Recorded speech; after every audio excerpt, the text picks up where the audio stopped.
Introduction. The power of now सिर्फ एक किताब नहीं बल्कि एक आध्यात्मिक यात्रा है जो हमें वर्तमान क्षण में जीने की कला सिखाती है।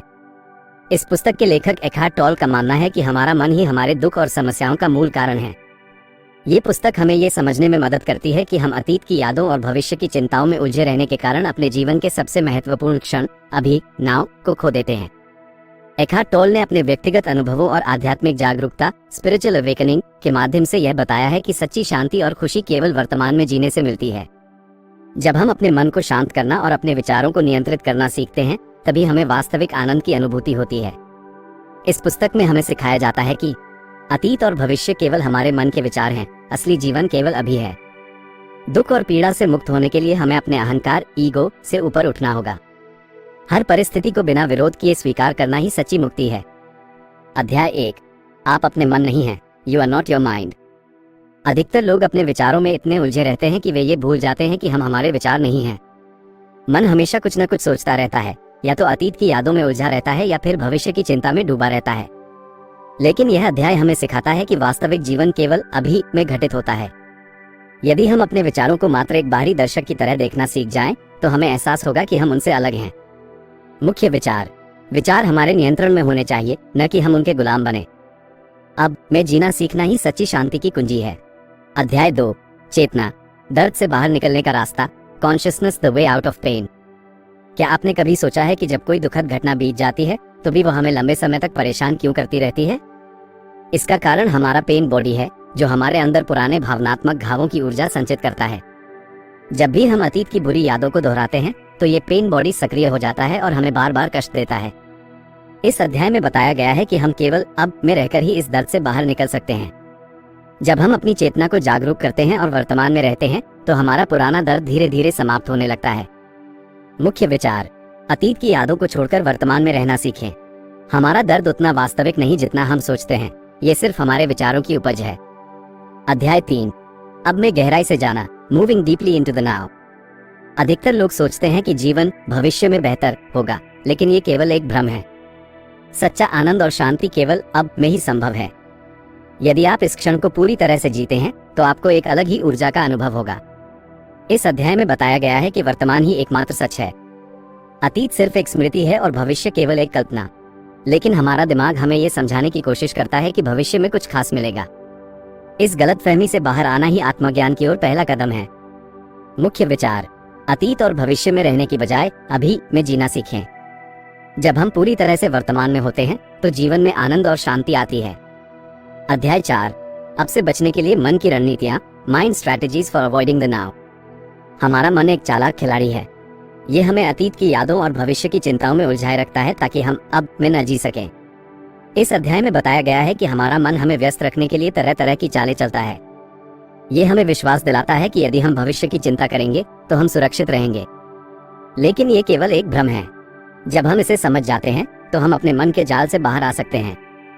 मुख्य विचार, हमारा मन हमें भविष्य की चिंता और अतीत के पछतावे में उलझा कर रखता है। हमें इसे पहचानकर इससे बाहर निकलना होगा और केवल अब में रहना सीखना होगा। अध्याय 5। उपस्थिति की अवस्था, द स्टेट ऑफ प्रेजेंस। जब हम पूरी तरह से प्रेजेंस में होते हैं, यानी पूरी तरह से जागरूक और वर्तमान में उपस्थित होते हैं, तभी हम सच्ची शांति और आजादी महसूस कर सकते हैं। इस अध्याय में बताया गया है कि प्रेजेंस का मतलब केवल शरीर से उपस्थित रहना नहीं, बल्कि पूरी तरह से मन और आत्मा से भी इस क्षण में होना है। मुख्य विचार, सच्ची शांति केवल तभी संभव है जब हम पूरी तरह से अब में होते हैं। प्रेजेंस हमें हमारे दुखों से मुक्त कर सकती है और मानसिक शांति दे सकती है। अध्याय 6। आंतरिक शरीर, द इनर बॉडी। हमारे शरीर के अंदर एक ऊर्जा क्षेत्र होता है जिसे हम अक्सर नजरअंदाज कर देते हैं। यह अध्याय बताता है कि जब हम अपने शरीर के अंदर की ऊर्जा को महसूस करते हैं तो हम अपने मन से दूर होकर अब में जी सकते हैं। जब हम अपनी शारीरिक उपस्थिति को गहराई से अनुभव करते हैं तो हमारा मन स्वचालित रूप से शांत हो जाता है। मुख्य विचार, हमारे शरीर में मौजूद ऊर्जा हमें अब में जीने में मदद कर सकती है। जब हम अपनी शरीर की ऊर्जा पर ध्यान देते हैं तो हमारा मन शांत हो जाता है। अध्याय 7। अव्यक्त में प्रवेश द्वार, पोर्टल्स इनटू द अनमैनिफेस्टेड। यह अध्याय एक रहस्यमय सत्य को प्रकट करता है। हमारे भौतिक अस्तित्व के परे भी एक गहरी ऊर्जा मौजूद है जिसे एखार्ट टोल अनमैनिफेस्टेड कहते हैं। जब हम पूरी तरह से शांत होते हैं और ध्यान में जाते हैं तब हम इस अनदेखी ऊर्जा से जुड़ सकते हैं। मुख्य विचार, अनमैनिफेस्टेड से जुड़ने का सबसे अच्छा तरीका गहरी शांति और मौन में रहना है। ध्यान और जागरूकता इस द्वार को खोलने में मदद कर सकते हैं। अध्याय 8, प्रबुद्ध रिश्ते, अनलाइटेंड रिलेशनशिप्स। हमारे रिश्तों में अधिकतर समस्याएं अहंकार, ईगो और दर्द से जुड़ी होती हैं। जब दो लोग अपने पुराने घावों और असुरक्षाओं के साथ संबंध बनाते हैं तो वे एक दूसरे को चोट पहुंचाते हैं। इस अध्याय में बताया गया है कि यदि हम अपने रिश्तों को जागरूकता, अवेयरनेस के साथ जिएं तो वे गहरे और संतोषजनक हो सकते हैं। जब हम अपने साथी को पूरी तरह से स्वीकार करते हैं बिना उसे बदलने की कोशिश किए तो हम सच्चा प्रेम अनुभव कर सकते हैं। मुख्य विचार: जागरूकता से भरे हुए रिश्ते संघर्ष और तकलीफों को कम कर सकते हैं। अपने साथी को पूरी तरह स्वीकार करने से प्रेम और आनंद बढ़ता है। अध्याय 9, खुशी और नाखुशी से परे, शांति है। Beyond happiness and unhappiness there is peace. अधिकतर लोग सोचते हैं कि जीवन का उद्देश्य खुश रहना है, लेकिन यह अध्याय बताता है कि खुशी और दुख दोनों ही मन की अवस्थाएं हैं जो आती और जाती रहती हैं। सच्ची शांति इन दोनों के परे है। जब हम हर स्थिति को स्वीकार करते हैं और उसमें खुद को शांत रखते हैं तब हम सच्चे आंतरिक आनंद को महसूस कर सकते हैं। इसका मतलब यह नहीं कि हमें खुश रहना छोड़ देना चाहिए, बल्कि हमें खुशी के पीछे भागना भी बंद कर देना चाहिए। जब हम किसी भी परिस्थिति को बिना प्रतिरोध के स्वीकार करना सीखते हैं तो हम सच्ची शांति और स्वतंत्रता का अनुभव करते हैं। मुख्य विचार: खुशी और दुख दोनों ही अस्थायी हैं, हमें इनके पार जाकर सच्ची शांति खोजनी चाहिए। जब हम किसी भी परिस्थिति को पूरी तरह स्वीकार करते हैं तो हमें मानसिक शांति मिलती है। अध्याय 10, समर्पण का अर्थ, द मीनिंग ऑफ सरेंडर। क्या आपने कभी सोचा है कि जीवन में संघर्ष और तकलीफ क्यों होती है? इसका कारण है हमारा प्रतिरोध, रेजिस्टेंस। जब हम किसी स्थिति को स्वीकार नहीं करते तो हम खुद को दुख में डाल लेते हैं।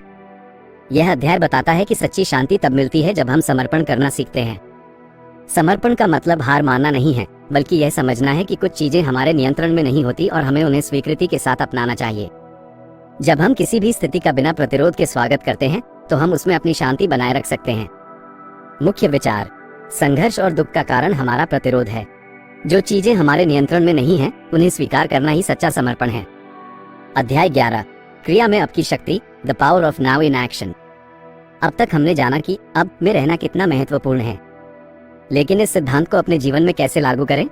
यह अध्याय हमें अब में जीने की व्यवहारिक तकनीकें सिखाता है। इस अध्याय में एखार्ट टॉल बताते हैं कि जब हम किसी भी काम को पूरी जागरूकता के साथ करते हैं तो हम उसमें डूब जाते हैं और समय का एहसास खो बैठते हैं। यह अवस्था हमें आनंद और गहरी शांति देती है। इसके लिए हमें हर काम को पूरी उपस्थिति, प्रेजेंस के साथ करना चाहिए, चाहे वो खाना खाना हो, टहलना हो या किसी से बातचीत करना हो। अध्याय 12, यात्रा का अंत, जागृति, द जर्नीज एंड अवेकनिंग। अब तक की यात्रा हमें ये सिखा चुकी है कि हम अपने मन, विचारों और भावनाओं से परे कुछ अधिक गहरे हैं। यह अंतिम अध्याय हमें बताता है कि जब हम पूरी तरह से अब में रहना सीख जाते हैं तो हमारे जीवन में एक अद्भुत जागरूकता, अवेकनिंग आती है। इस अध्याय में एखार्ट टॉल हमें समझाते हैं कि आत्मज्ञान, एनलाइटनमेंट कोई जटिल या असाधारण चीज नहीं है, ये सिर्फ इस क्षण में पूरी तरह उपस्थित होने की कला है। जागरूकता का ये स्तर हमें भीतर से पूर्ण कर देता है और जीवन के हर पल में आनंद की अनुभूति कराता है।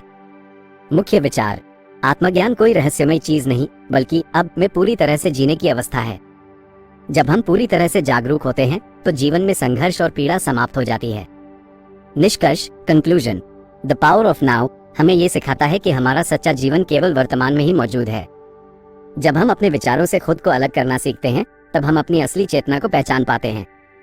ये पुस्तक हमें दिखाती है कि दर्द, चिंता और दुख का मूल कारण हमारा मन है, और जब हम अब में जीना सीखते हैं तो हम इन सभी समस्याओं से मुक्त हो सकते हैं। एक, आत्म जागरूकता और पहचान। ये पुस्तक हमें ये सिखाती है कि हम सिर्फ हमारा मन नहीं है। अधिकतर लोग अपने विचारों से इतना जुड़े होते हैं कि वे अपनी असली पहचान को भूल जाते हैं। जब हम अपने विचारों का अवलोकन करना सीखते हैं तो हमें पता चलता है कि हमारी असली पहचान चेतना, कॉन्शियसनेस है। 2, अतीत और भविष्य का जाल। अधिकतर लोग या तो अतीत की यादों में जीते हैं या फिर भविष्य की चिंता में। एखार्ट टॉल बताते हैं कि अतीत केवल स्मृतियों का एक संग्रह है और भविष्य एक कल्पना मात्र। केवल अब ही वास्तविक है और हमें इसी में जीना सीखना चाहिए। 3, दर्द और कष्ट से मुक्ति। हमारा मन पुराने घावों और तकलीफों को बार बार दोहराकर हमें पीड़ा देता है, लेकिन जब हम अपने दर्द को सिर्फ एक ऊर्जा के रूप में देखने लगते हैं तो वो धीरे धीरे समाप्त हो जाता है। 4, मन का नियंत्रण छोड़ना। हमारा मन हमें लगातार व्यस्त और चिंतित रखने की कोशिश करता है। ये हमें अहंकार, ईगो और नकारात्मक विचारों में फंसाकर रखता है। जब हम इस जाल को पहचान लेते हैं तो हम अपने मन से ऊपर उठ सकते हैं और सच्ची स्वतंत्रता का अनुभव कर सकते हैं। 5, समर्पण और स्वीकृति। एखार्ट टोल हमें ये सिखाते हैं कि जीवन में शांति पाने के लिए हमें सरेंडर करना सीखना होगा।